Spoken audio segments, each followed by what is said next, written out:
दो चीजें ऐसी हैं जिनसे तुम्हें कोई चारा नहीं। पहली दो चीजें जिनसे तुमने अपने रब को राजी करो। अल्लाह के रसूल ने फरमाया, हज़रत अबू हुरैरा रज़ियल्लाहु तआला अन्हु से रवायत है, कोई शख्स किसी को पानी से इफ्तार कराए तो अल्लाह पाक परवरदिगार आलम कल क़यामत की दिन उसको मेरे हौज़ कौसर से ऐसे पानी पिलाएंगे कि वो जन्नत जाने तक उसको प्यास नहीं लगेंगे।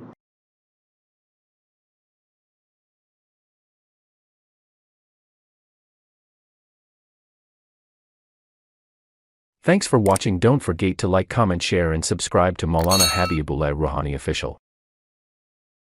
इस रमजान और मुबारक की जो करना चाहिए, दो चीजें ऐसी हैं जिनसे तुम्हें कोई चारा नहीं।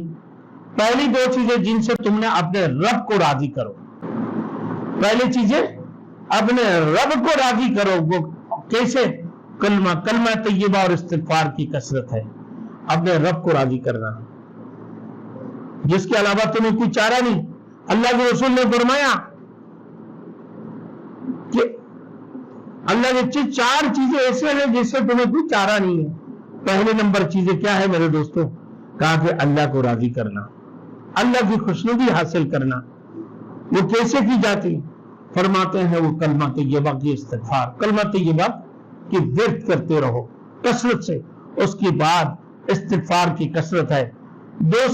दो चीजें ये है कि जन्नत की तलब करो और जहन्नम की आग से फना मांगो। ये चार चीजें हमेशा करने का है, तुम्हें इसके अलावा कोई चारा नहीं है। चार चीजों के अलावा कोई तुम्हें चारा नहीं है।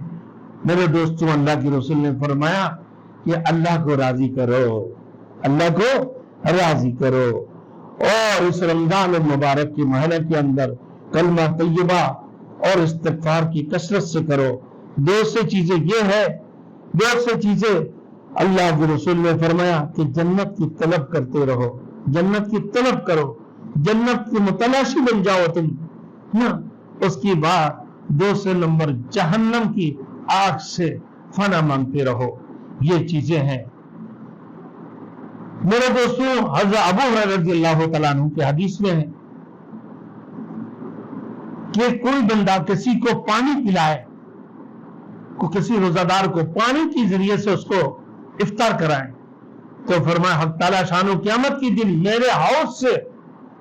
अल्लाह के रसूल ने फरमाया, हज़रत अबू हुरैरा रज़ियल्लाहु तआला अन्हु से रवायत है, कोई शख्स किसी को पानी से इफ्तार कराए तो अल्लाह पाक परवरदिगार आलम कल क़यामत की दिन उसको मेरे हौज कौसर से ऐसे पानी पिलाएंगे कि वो जन्नत जाने तक उसको प्यास नहीं लगेंगे।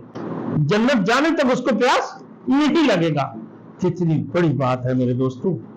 यही बात है कि हमें जो इस रमजान और मुबारक के साथ एहतमाम करना चाहिए। जिस रमजान और मुबारक की महीना में ऐसी एक रात है जो शब कदर की रात, जिसमें एक रात हजारों महीनों से भी ज्यादा अफजल है। एक रात हजारों महीनों से भी ज्यादा अफजल है। इस महीना के अंदर मेरे दोस्तों अल्लाह पाक परवरदिगार आलम ने लोहे महफूज से इस कुरान मजीद को नाजिल फरमाया। इन्ना अंज़लनाहु फी लैलतिल क़द्र, लैलतुल क़द्र खैरुम मिन अल्फ़ि शहर।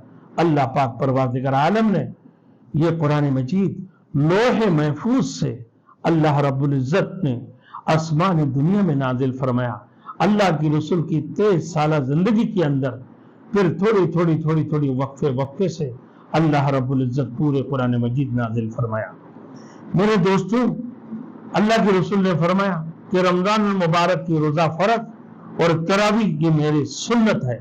यानी सुन्नत कहकर रसूल मुक़ब्बिल सल्लल्लाहु अलैहि वसल्लम ने नमाज तरावी को एक मुस्तकिल सुन्नत करार दी है, ताकि जो लोग 6 रोजा, 8 रोजा, 10 रोजा नमाज तरावी पढ़कर जो बाकी रोजों को, बाकी तरावी को छोड़ देते हैं, उन लोगों की सिलसिला में अल्लाह के रसूल ने फरमाया कि भाई ऐसे नहीं करना, क्योंकि खत्म कुरान के भाई 5 दिन या 6 दिन या 8 दिन या 10 दिन खत्म कुरान पढ़े और बाकी दिन तरावी छोड़ दी, तो ऐसे नहीं होना चाहिए। बल्कि अगर कोई सफर की हालत में हो اور ایک جگہ میں مستقل وہ قرآن سن لے، اگر اس کے لیے موقع نہیں ہوں گے اور وہ سفر میں جائیں گے تو سورتوں میں 8 روزہ یا 10 روزہ نہ ختم قرآن پڑھ کر اور باقی جو مستقل تراویح ہے وہ تراویح پڑھتے رہیں، سورتوں کے ذریعے سے وہ تراویح کو مستقل ادا کرتے رہنا چاہیے، کیونکہ یہ رسول کی سنت ہے۔ اسی طریقے سے میرے دوستوں کہ ہمیں اس میں بہترین انداز سے اہتمام کرنا چاہیے رمضان المبارک کی مہینہ میں۔ اسی مہینہ کے اندر اللہ رب العزت نے حضرت ابراہیم علی نبینا وعلیہ الصلوۃ والسلام کی صحیفے اسی ماہ میں نازل فرمایا۔ فرماتے ہیں حدیث شریف کے اندر کی 3 تاریخ کو 3 رمضان تا 3 رمضان المبارک کو حضرت ابراہیم علیہ السلام پر اللہ رب العزت صحیفے نازل فرمایا، اور اسی طریقے سے حضرت داؤد علیہ السلام پر اللہ رب العزت نے 18 یا 12 رمضان کو جو اللہ رب العزت نے حضرت داؤد علیہ السلام کو زبور عطا فرمایا، حضرت موسیٰ علیہ السلام کو توریت 6 رمضان المبارک کو عطا فرمائی، حضرت عیسیٰ علیہ السلام کو انجیل 12 یا 13 رمضان المبارک کو ملی ہے، جس سے معلوم ہوتا ہے کہ اس ماہ کو کلام الہی کی ساتھ خاص مناسبت ہے، جسے اللہ نے قرآن مجید اس مہینہ میں نازل فرمایا۔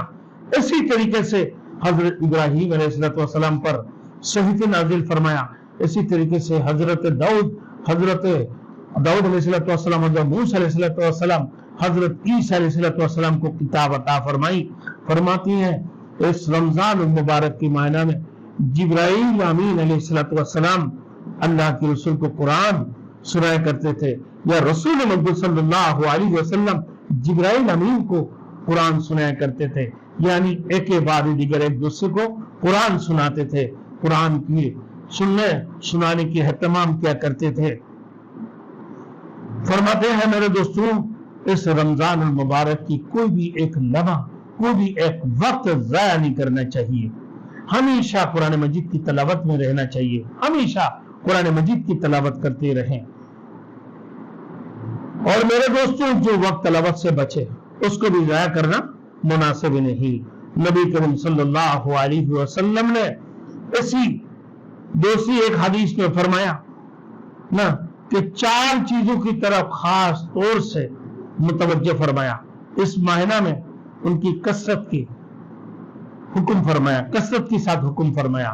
1 نمبر کلمہ طیبہ، 2 نمبر میں استغفار، پھر جنت کی حصول اور دوزخ سے فنا۔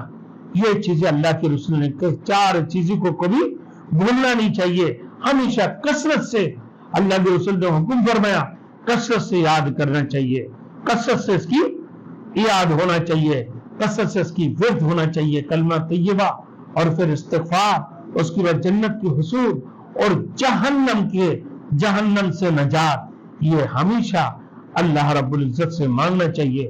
میرے دوستوں کہ اپنے ہر وقت ارشاد مبارک رسول مقبول صلی اللہ علیہ وسلم کے ارشاد مبارک کو قدر سے نہ اتنی قدر ہے کہ اس کو اپنے دنیاوی کاروبار میں مشغول دیتے ہوئے بھی اللہ کے رسول کے میرے دوستوں فرمان کو اتنی قدر سے دیکھنا چاہیے، اتنی قدر سے عمل کرنا چاہیے۔ میرے دوست کے اپنے دنیاوی کاروبار میں بھی اگر آپ مشغول رہتے ہو، تھوڑی سی وقت بچا کر درود شریف اور پھر کلمہ طیبہ کا ورد جاری رکھیں، نہ کل کو یہ کہنے کا وہ باقی نہیں رہے۔